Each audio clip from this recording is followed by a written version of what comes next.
Hey everyone, welcome to So This Happened, the news review that highlights the major happenings that made a buzz recently. My name is Korigida. Now let's roll. So there's this Nigerian who lives in Dubai.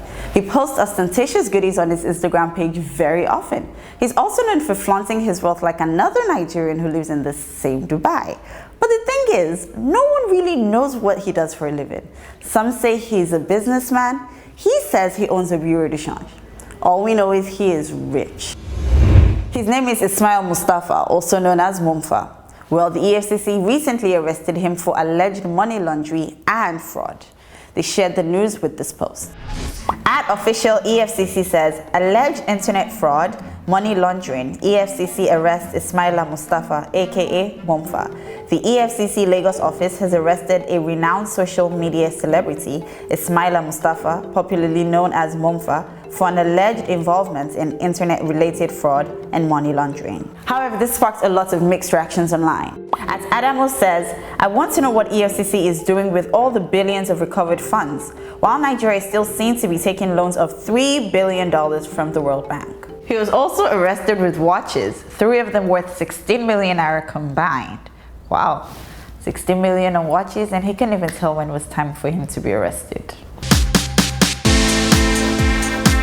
Imagine you go to the market to buy local rice and the seller gives you some in a bag. But the thing is, when you fill it, it's not the same as what you're looking for. Naturally, you get into a back and forth. But she's sure she's giving you the right rice because it's in a bag. And you are sure that it's not because it's not what it feels like. This may be the cause of the confusion. So quite recently, the government closed its borders to check the smuggling of rice and other products into the country. 15 men were arrested in Adamawa State for trying to play smart. They were caught rebagging smuggled imported rice and disguising it for sale as local rice. They could be bagging nothing less than 5 years for this crime if they're convicted. Do you think that closing the border will actually make a difference? Let's know what you think. Recently, there have been a series of raids on some illegal rehabilitation centers in Nigeria, especially in the north, and quite a number of people have been rescued. 457 from centers in Kaduna, 67 in Katsina, and most recently 15 in Adamawa. Now, a rehab is supposed to be a place of comfort for recovery, but that hasn't been the case for these victims. Here is a first-hand experience. Hassan has put me through a lot of hell. I've suffered in his hand. Sexually, he has abused me and I've suffered. It's like an everyday thing to him. If not me, someone else. If not somebody else, another person, if not another person.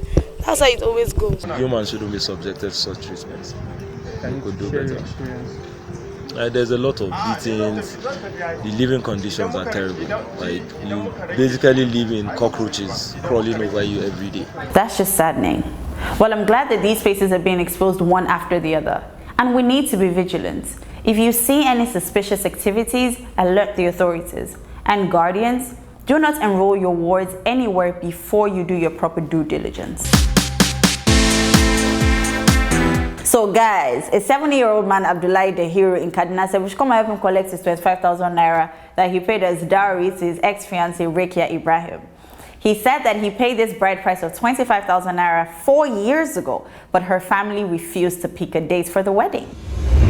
According to him, he said that while he was waiting for her, she got pregnant for another man.